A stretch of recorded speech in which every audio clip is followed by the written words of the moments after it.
All right, Ajay, tell the people who you are. My name is Ajay Nandalal, and I am a workaholic. Wrong meeting, bud. Oh, sorry. I'm Ajay, and I'm a banker, a DJ, and a failed public servant. And tell the audience about yourself, Prakash. Well, for more details on who we are, our bios can be found on the website. But for the purposes of this podcast, my name is Prakash Amarsurya. I'm one of the hosts of the Real Talk Roundtable, and I'm just a guy who wants to learn more about the world around him. Wow, I did not expect you to start off so cliche so early on. My bet was at least 3 minutes in. And my bet is that you wouldn't call me out like that so early on, but here we are. But I personally think it's more important that we tell people why we're doing this podcast. Because anytime a millennial has an interesting conversation, the first thought is to make it into a podcast? No, man, the other reason. Well, let's think about it. Why did we sit down and have any of the conversations that we had with our guests? Because we're curious people, but that's not something that's just special to us. I agree. I think humans are naturally curious. However, the reality is that people don't have the time to chase down the experts and ask them the questions that affect their day-to-day life. I would say that the purpose of the podcast is for us to learn and break down topics of interest or concern in a relatable way. We want to showcase interesting topics or introduce hidden topics to a new audience. We're not just focusing on the things we like, we're focusing on the issues or the topics that actually matter. But do they matter, or do they only matter to us because we're nerds? Well, first of all, speak for yourself. Says the one who looks like Arthur the Aardvark. Wow. Well, to be honest, we think that these topics matter, and we wanted to see if we were right or wrong.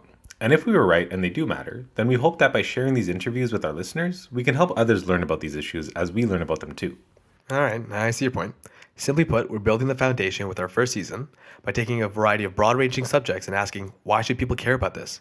We're bombarded by information on a daily basis, and it's hard to cut through the noise. So maybe a better question to ask is, why are we of all people doing this? Well, it's a few things. First of all, we have no alternative reasons to do this other than we actually want to. We're definitely not getting paid to do it. We're purely doing this to ask questions we would have asked anyways.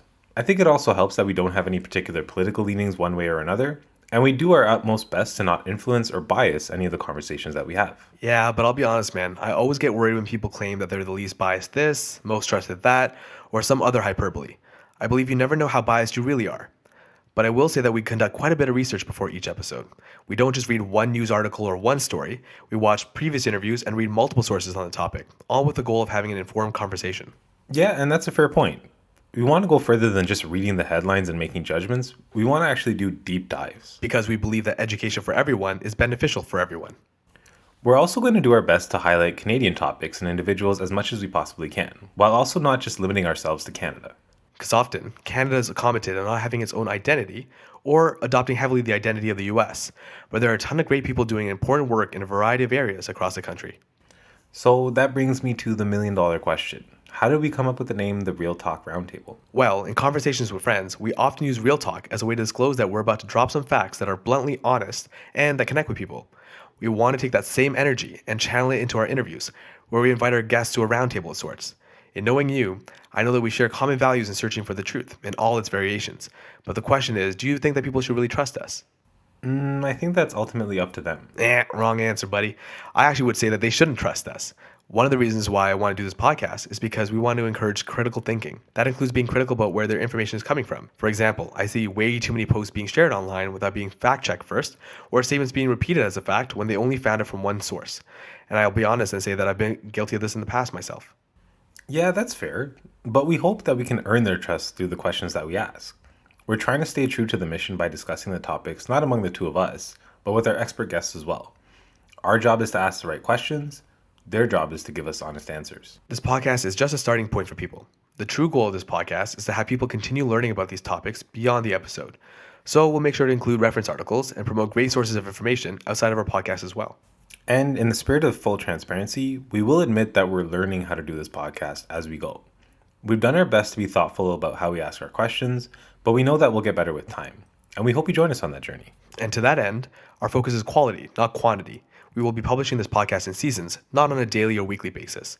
We want to give ourselves enough time to do proper research, prepare thoughtful questions, and produce quality content. And we'll do our best to challenge our guests on their positions, even if we agree with them. Yeah, man, we're like that kid in class who loves to start sentences with playing devil's advocate, who you also hate. And we'd like to note that we never mean to do it with malicious intent, and we will get better at challenging positions with time. Every episode will start with us introducing a topic, then introducing the guest with their bio. Which, real talk, I read with as much passion as a funeral director, so I'll leave that to you next season. Sounds like a plan. Wow, I really thought you were going to counter that by saying, you're being too hard on yourself, Prakash, but it's cool, it's cool. All right, Prakash. I think we've discussed this enough. I'm honestly sick of talking, man. Sick of talking. You do know we're doing a podcast called the Real Talk Roundtable, right? But maybe we'll wrap this up by telling the audience what we have lined up for season 1. That sounds good to me. We're actually humbled to have a variety of interesting guests who took a potentially huge risk in recording a podcast without listening to previous recordings or knowing what kind of interviews we would actually conduct. We have topics ranging from healthcare to video games and from politics to comedy and everything in between. Yeah, recording the first season will probably be the hardest, since we had no platform when we reached out to them, so we sincerely thank our guests in the first season for taking a chance on us.